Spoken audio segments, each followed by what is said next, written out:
Nagpapatuloy ang kwento sa pagpakilala sa ina ni Allen na si Eulacia. Isa itong country girl na may background ng isang commoner. Siya ay may isang dugo taga Holy Nation at dugong Auslan sa Southern Nation at ang mga bansang ito ay may alitan daang taon na ang nakalipas. Ang resulta nito ay maraming mga maharlika at pari at pati na rin ang Holy Emperor ay hindi nagugustuhan siya. Subalit sa pagmamahal ng labi sa anak ng Holy Emperor nang sila ay nakasal at nagkaanak at yun ang unang prinsipe. Ngunit sa malaking impluensya sa pamilya ng Holy Emperor sila ay nag-utos na dalawang dalagang babae na magiging kabot ng anak ng Holy Emperor, pagkatapos nun nagkaanak ito ng marami pang mga prinsipe at prinsesa. At si Prinsesa Eulacia ay nagsilang din ng sanggol at iyon ang ikapitong prinsipe. Lumipas ang mga masasayang taon, naging 10 taong gulang na din si Allen. Subalit nawala ang mga masasayang araw na iyon dahil namatay si Eulacia sa pamamagitan ng pag-atake ng isang bampira. Sa gabing iyon naglalakad sila kasama ang kanyang dalawang anak, ngunit may isang malaking anino ang biglang hamarang sa kanila. Si Eulacia ay sinubukang iligtas ang ikapitong prinsipe pero nawasak ang buong katawan nito at namatay. Samantalang ang unang prinsipe naman ay nagawang makaligtas sa atake pero nagkaroon pa rin ito ng sumpa sa kanyang puso at naghigirap sa sakit hanggang sa kasalukuyan. At ang mabuting puso na ikapitong prinsipe ay nagbago mula noong maganap ang insidente. Ito ay labis na nagulat sa mga pangyayari at sabi pa ng iba na ito daw ay naging baliw na. Balik sa kasalukuyan, napaisip na lang si Harmon na pagkatapos mawala ang mga memorya pagkatapos magtangkang magpakamatay ay maaari bang mabalik ang dating personalidad. Pero may napagtanto si Harmon na kung totoo talagang nawala ang memorya ni Allen, may malakas pa din itong holy power. Pero agad din namang sinabi ni Harmon na kahit nawala o hindi ang memorya ni Allen, bakit niya tinago ang kanyang malakas na kapangyarihan sa lahat ng panahon na ito. Dagdag pa ni Harmon na dahil kaya ayaw nito makakuha ng atensyon mula sa pamilya ng Holy Emperor. At kung yun ang dahilan, nagpaplano ba si Allen ng paghihiganti? Naintindihan naman ni Harmon yun dahil nakita niya kung gaano kasama ang Imperial Palace sa prinsesa at sa mga batang prinsipe. Nakakabuti sana ang pagtira nila sa palasyo, ngunit pinapaulanan sila ng mga maharlikang pamilya ng masasakit na mga insulto. Kaya paano kung ang ikapitong prinsipe ay nagpaplano ng paghihiganti sa mga maharlika at sa mga bampira na pasimuno sa pagkamatay ng kanyang ina? At paano kung ginusto talaga ni Allen na napatapon siya para magpalakas at malayo sa mga mata ng Imperial Palace? Naisip din ni Harmon na bilang isang Holy Knight na malapit sa royal family, na intindihan niya kung bakit ganun ang ugali ni Allen sa kanya. At higit sa lahat, ang batang si Charlotte ay mukhang nagmula sa isang malakas ng pamilya. Habang seryoso ang mukha ni Harmon, sa loob-loob niya si Prinsesa Eulacia ay isang mapagmahal at mabuting tao. Sa gabing yun, kahit na ang unang prinsipe ay nag-utos sa kanya ng tulong, hindi niya ginawa iyon dahil ayaw niyang bitawan ang kanyang posisyon, pero ngayon labis na ang kanyang pagsisisi sa desisyong nagawa niya.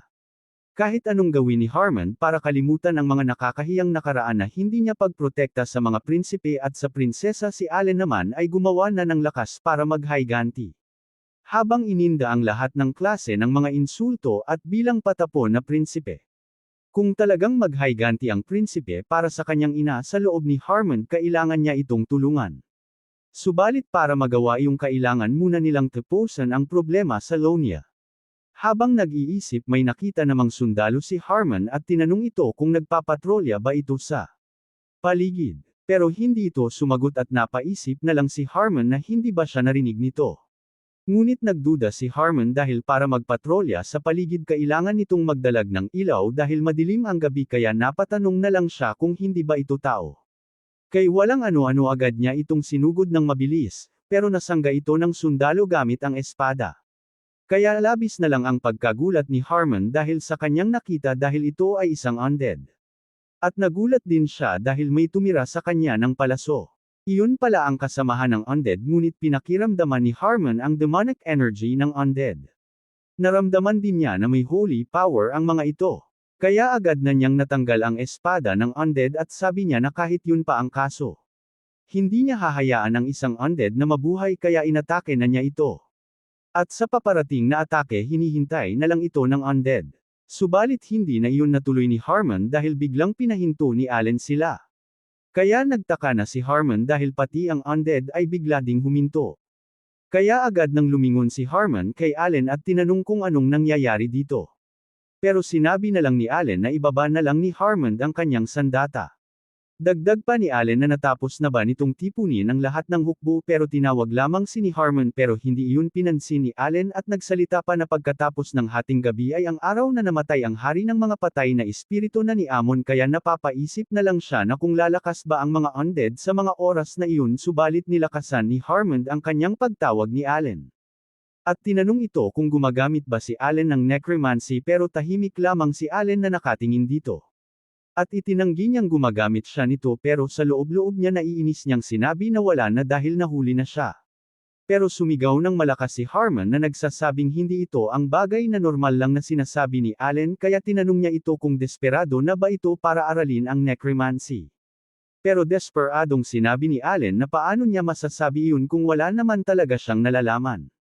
Dagdag pa ni Allen na sa tingin ni Harmon na siya ang nag-summon ng mga undead na iyon pero pagkatapos niyang mawala ng alaala hindi na niya naalala kung paano niya nagawa ang mga bagay na iyon at ginawa niya iyon ngayon dahil sa tingin niya makakatulong ito sa digmaan. At sa isipan ni Allen na kung sasabihin niyang lumipat lang siya ng katawan naniniwala ba si Harmon dito pero makikita naman si Harmon na tahimik lang na nakatingin kay Allen. Kaya sinabi na ni Harmon na kung nakipagsundo si Allen sa demonyo pero hindi na ito pinatapos ni Allen dahil sinabi niya na kung ginawa niya iyon paano nagkaroon ang mga undead ng holy power. Pero inulit niya na wala siyang tinatago kay Harmon at siguro ang dati niyang alaala ay naging interesado sa necromancy. Bigla namang naging seryoso si Harmon at malalim na napaisip kaya tinanong na siya ni Allen kung magsusumbong ba ito sa kanilang mga inquisitor.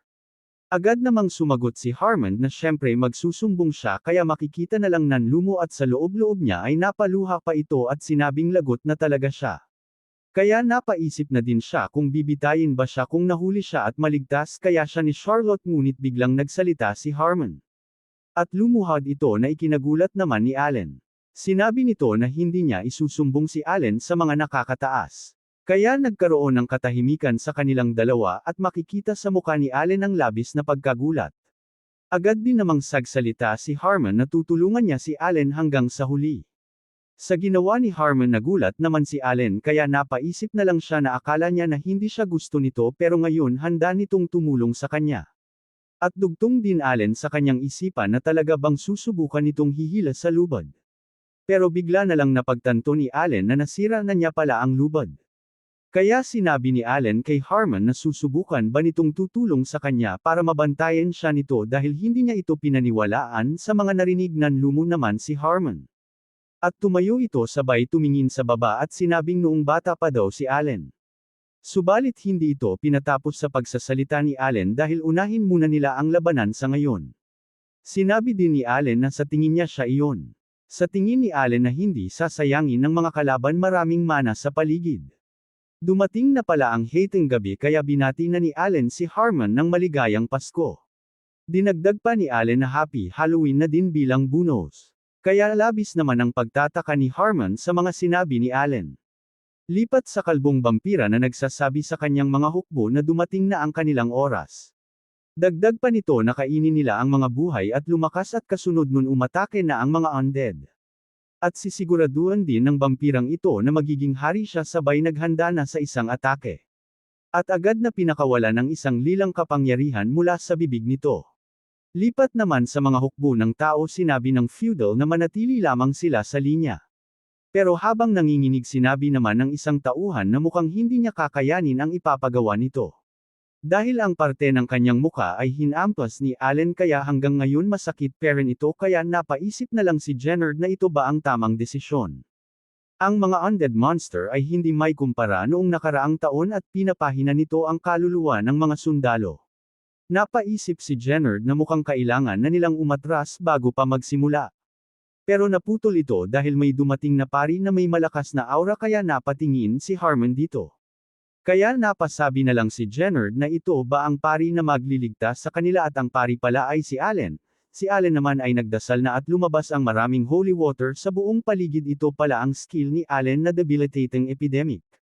Kasunod nun marinig na ang sigawan ng mga undead na napapasok sa holy water at ang mga sundalo ay gumaling dito. Kaya agad nang nabuhatan si Jenner at ang kanyang mga sundalo. Dahil kasama nila ang pari sa kanilang panig. Kaya agad na silang sumugod at sinabing nandito din si Goddess Gaia sa kanila. Kasunod nun makikita na ang unti-unting pagkaubos ng mga undead.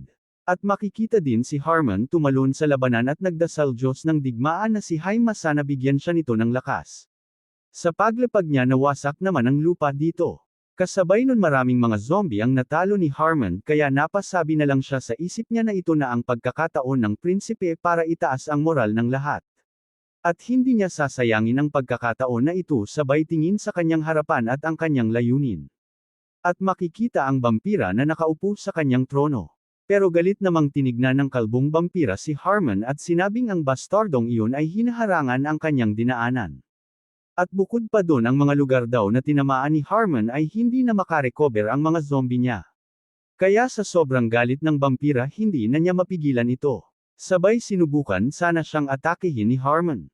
Subalit nagulat na lang siya dahil mabilis lang itong inilegan ang kanyang atake at pumunta ito sa kanyang likuran. Kaya agad din itong hinarap ni Harmon at makikita na walang pake ang vampira sa kanyang matapakan kung tao ba ito o ang kanyang zombie. Kaya agad na nag-utos si Harmon na pigilan ang vampira ngunit nag-apoy lang ang maskarang bungo nito. Sambit ni Harmon na papunta ito sa pari pero patuloy lang ang vampira sa kanyang pagbabago na nagawa na nitong paliyabin ang kanyang puso ng lilang apoy. Kaya wala nang nagawa ang mga sundalo dito at pinagmasdan lamang nila. Kaya tinanong lamang sila ng vampira na pipigilan ba nila siya at makikita na ang tuluyan nitong pagbabago sa ilalim ng mapulang liwanag ng buwan. Bigla namang dinampot ng vampira ang dalawang sundalo at sinabihan niya ito na subukan nilang pigilan siya. Lipat naman kay Allen na umiinom ng holy water at napaisip na alam na niya na uunahin siya ng vampira at gaya ng pagdaloy ng kanyang mana. Ang vampira ay maaari ding makakita ng kanyang holy power at sa maliit na oras maaari na din siyang mahanap nito kaya tumakbo na si Allen at makikita ang maraming bote na nilagyan ng holy water sa paligid.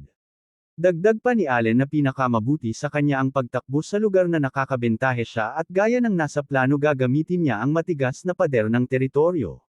Habang patuloy sa pagtakbo patuloy din na napaisip si Allen na para magawa ang bagay na iyon kailangan niyang nagpakahirap rito. Ngunit napahinto na lang siya dahil may malaking bato sa kanyang itaas na labis ikinagulat. Pero agad din naman niya itong nailegan at gumawa naman ng malaking pagsabog ang bato sa kanyang likuran. Kaya agad nang nagsalita ang vampira na pinapatawa ba daw siya ni Allen dahil pipigilan lang ba siya nito gamit ang maliit na tumpok ng mga bato at sinabi pa nito na mamatay na si Allen at makikita naman si Allen na nadapa sa harap ng vampira. Kaya agad nang naghanda ng atake ang vampira patungo kay Allen. Pero agad din namang sumigaw si Allen na impossible ang kanyang unang plano kaya lipat na sila sa plan C at dito tinawag niya si Charlotte. Habang malakas na sumigaw makikita naman si Charlotte na lumipad sa likod ni Allen habang may dala-dalang malaking bato. Pero malapit nang matapos sa paghahanda ang vampira sa kanyang atake. At makikita din si Charlotte na nagmamadali patungo kay Allen. Pero kasunod nun makikita naman ang malaking pagsabog at dito na muna matatapos ang ating kwento mga idolo. Maraming salamat sa panunood at huwag kalimutang mag-like at subscribe para sa susunod nating mga video.